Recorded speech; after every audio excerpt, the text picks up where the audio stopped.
checking out a $3.50 VPS from Amazon to run Cloud C2, this time on Hak5.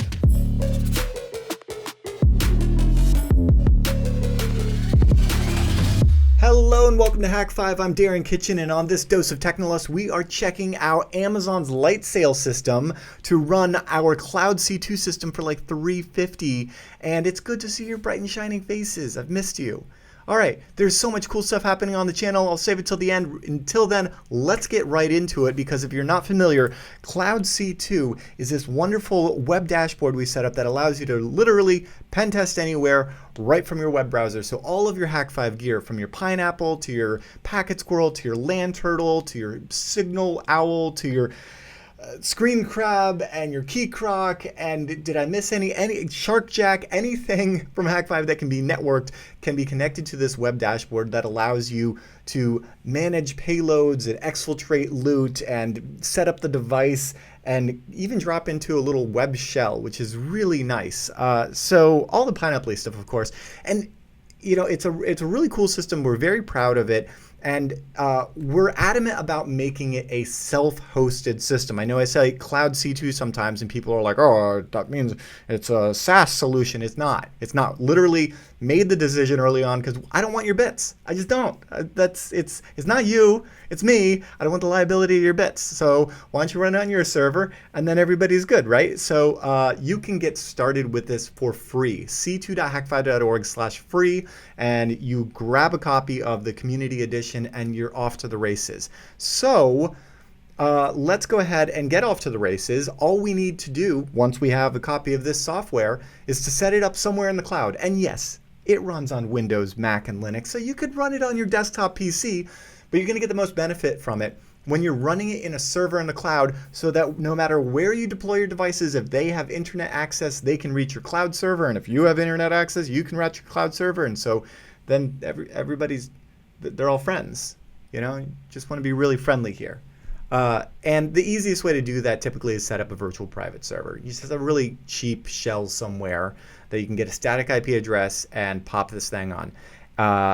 You know, clearly Linux, because it runs the internet, seems to be the best solution. And honestly, I've used so many virtual private servers under the sun for the longest time, from Linode to DigitalOcean and so many in between. So shout out below if you have a preference. But today we're checking out a little system called Light Sail from Amazon, the people that do, you know, EC2 and the whole AWS infrastructure. And this is kind of a gateway drug into their whole environment. And the reason I'm checking it out is because it's $3.50 a month.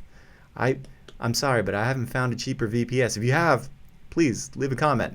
But this seems to be, I would imagine, a robust infrastructure coming from Amazon. And what's nice about this is it'll scale into EC2 if you really need to.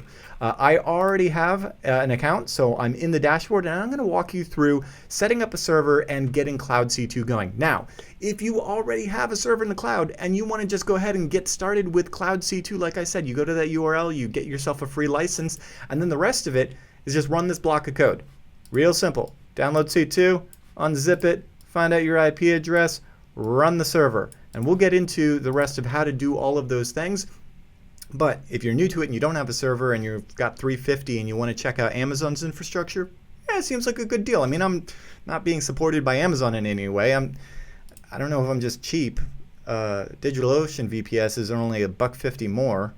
But in any event, why not? Let's dive in. Okay, here we go. So I'm in my Light Sail dashboard. We're going to go ahead and create a new instance. And it's pretty cool. You can even do like a Windows instance if you really wanted to do that. I don't exactly know why. But the Linux instances are pretty cool. You know, if all you want to do is set up a WordPress site or a LAMP setup, they've got all of these stacks.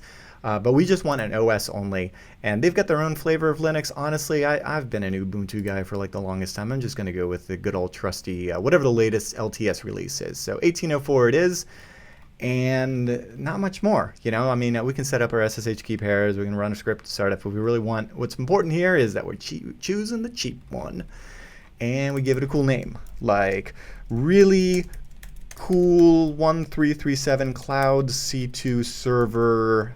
Yo, and then we just hit create instance.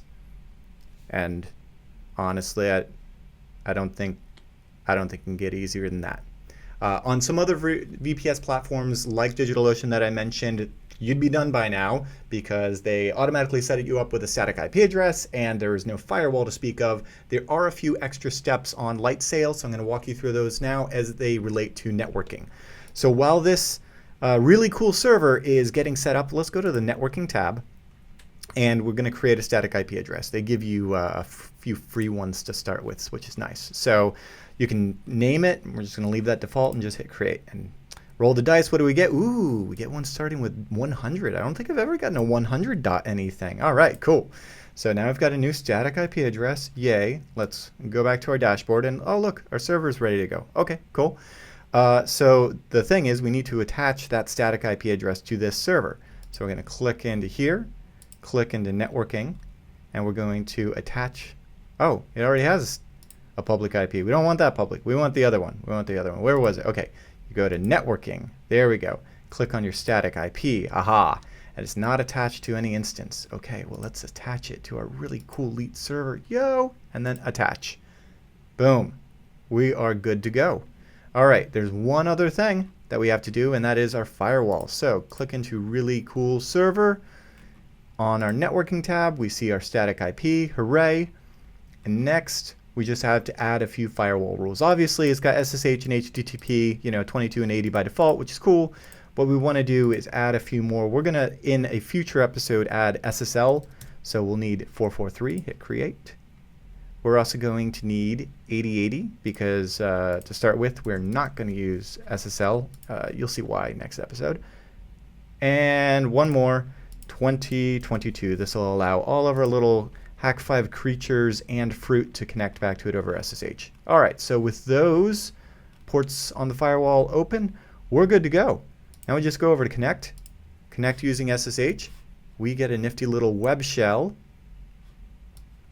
and hooray, we have a new Ubuntu server. Mwahaha.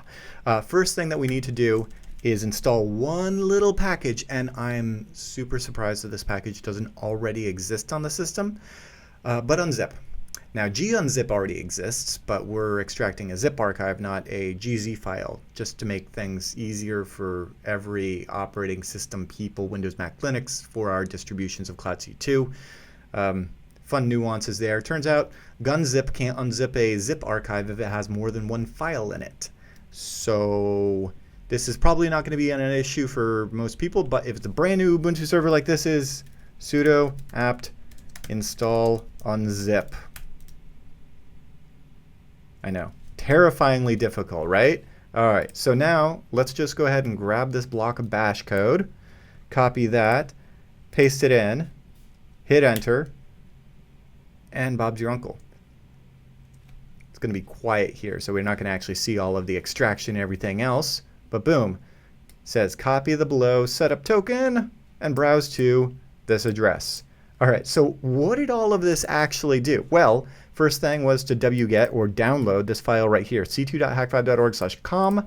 You can replace this with Pro for the Pro edition if you got a license for that. And then it does it quietly and saves the output to c2.zip. If that command is successful, ampersand, it will go ahead and do the next command, which is to say unzip it quietly, c2. So all of the files end up in this directory. And if that's successful, new line, it uses curl to check out this address right here. You can literally just go to this address in your address bar and it's just going to like spit out your public IP address. So you're good to go on that front. And all we're doing here is storing it in a variable so we can use it later when we're running our Cloud C2. So we store it in a variable called IP. We echo that out and say, hey, grab your token and browse to HTTP.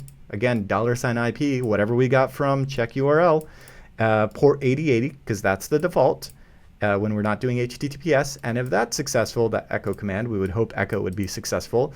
We're finally going to run // so in this directory, the binary that is C2 Community Edition Linux 64, because obviously it's 64, it's 2020, and our host name is going to be our IP address, and our listen IP is going to be, you guessed it, our IP address. So when we do that, we get this, and let's just follow the instructions. Let's grab this URL.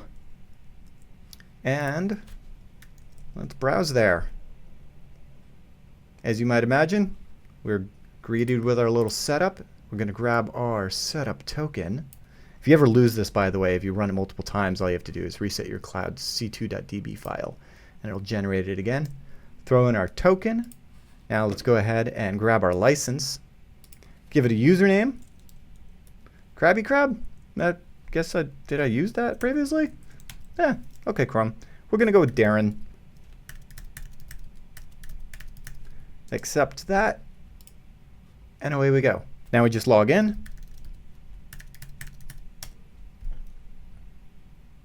And hooray, we have a Cloud C2 server. We can go over to this tab and find out that we don't have any devices. Womp womp. So join me next time when we add devices, and then after that we're even going to set up SSL, which is going to be a lot of fun because we can do this even more securely, even though it doesn't matter on the device to C2 side because everything's AES, which is why you actually have to buy it because of export control. But that's a story for another time. Hak5.org to grab yourself a copy to find more of the shows on the channel. I can't believe it. 600,000 subscribers nearly.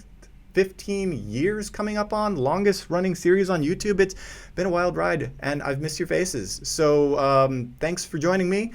I will see you guys next time. If you haven't already, subscribe, scroll below, find more great episodes from Shannon and Mubix and Glitch, and soon to be many more friendly faces on the channel. And stay tuned for some new goodies coming just around the corner. All right, with that, I'm Darren Kitchen. Trust your technolust.